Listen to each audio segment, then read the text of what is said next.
Let's begin with the Times Now mega exclusive on the Bengal teachers recruitment scam that has cast a long shadow on Mamata Banerjee government following the arrest of a close aide and former minister Partha Chatterjee.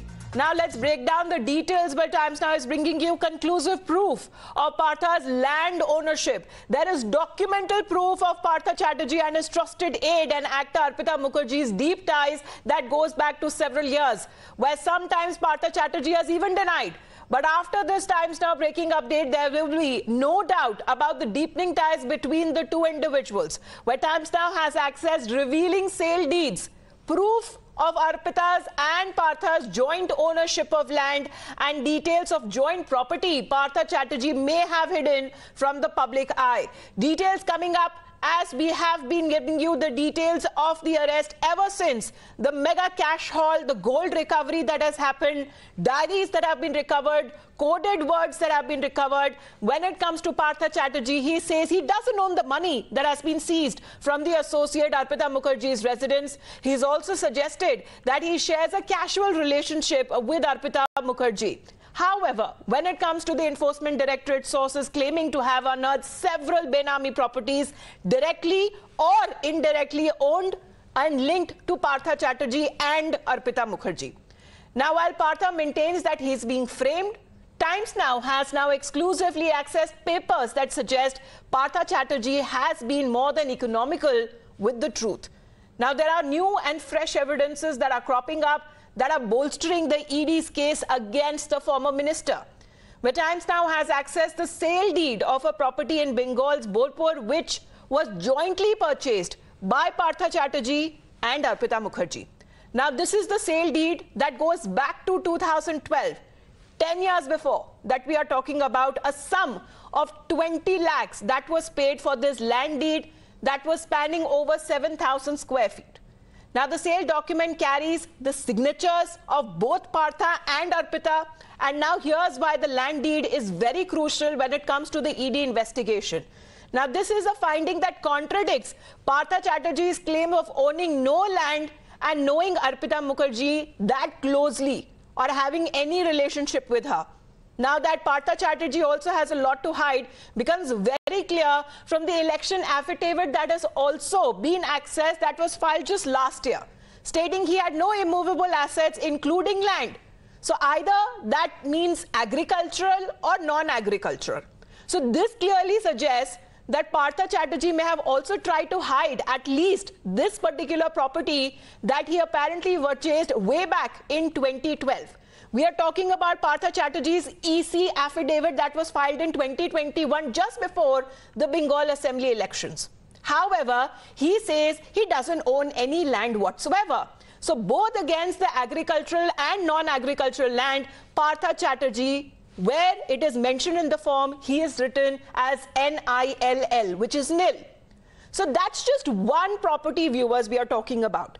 ED sources also have recently revealed that Partha Chatterjee owns at least 10 flats in Kolkata. We are talking about all of those high-end posh localities, and apart from several other properties elsewhere. So the question also arises, did Partha Chatterjee file a misleading election affidavit? And if he was hiding the property which may have been linked to the proceeds of crime, what he's trying to hide? Because he continues to say, Tanushri, who is joining us live with that exclusive report that we have accessed, he continues to maintain that time will tell. Samay batayega, time will tell, because he still continues to maintain and say that the money that has been found and has been recovered is not from his residence. Then what exactly are the misgovernings that can be seen in that election affidavit filed last year, Tanushri?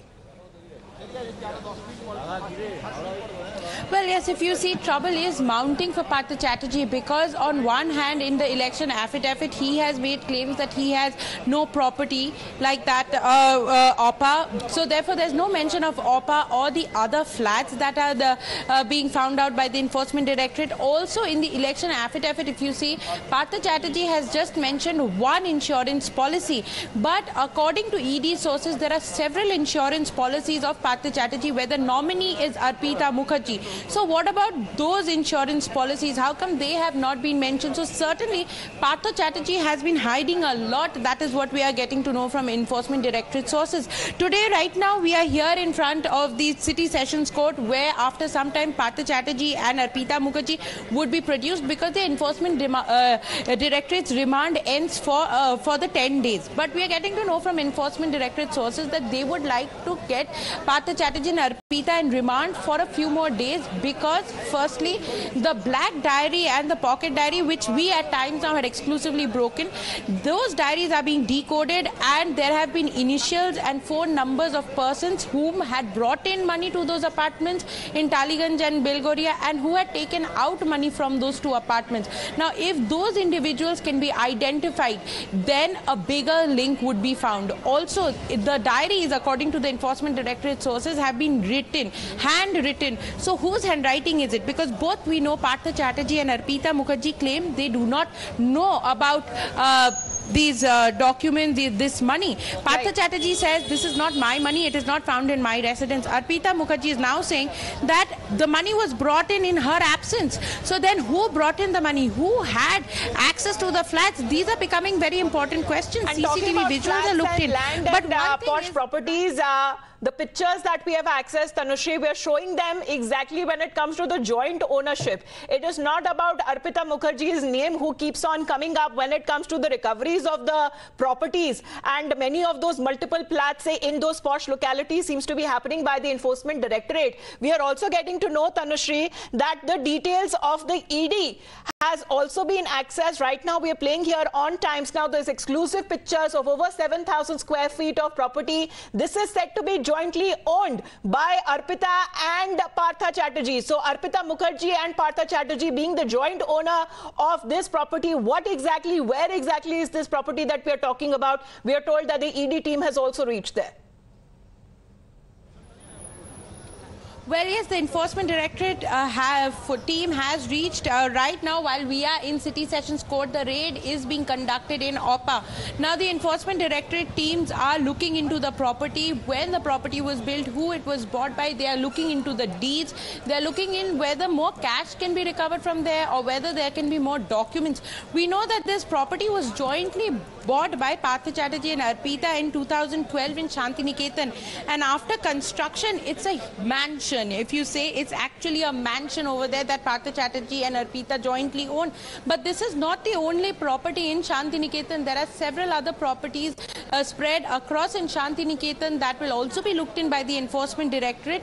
But this one, we have got direct evidence that this was jointly owned. And this property was named under, mutation was done in 2020 under Arpita's name. Now, Arpita, according to Enforcement Directorate sources, has made a claim that even though there was a lot of money that was there, even though there were properties in her name, insurance policies in her name, but she had no access. It was just her name being put in. But how can an individual whose name is being put in, who is signing in those papers, can sign and say that I have no knowledge? That is a very big question for the Enforcement Directorate also, because both of them are claiming no knowledge. So then who has the knowledge? Who is the kingpin of this entire scam?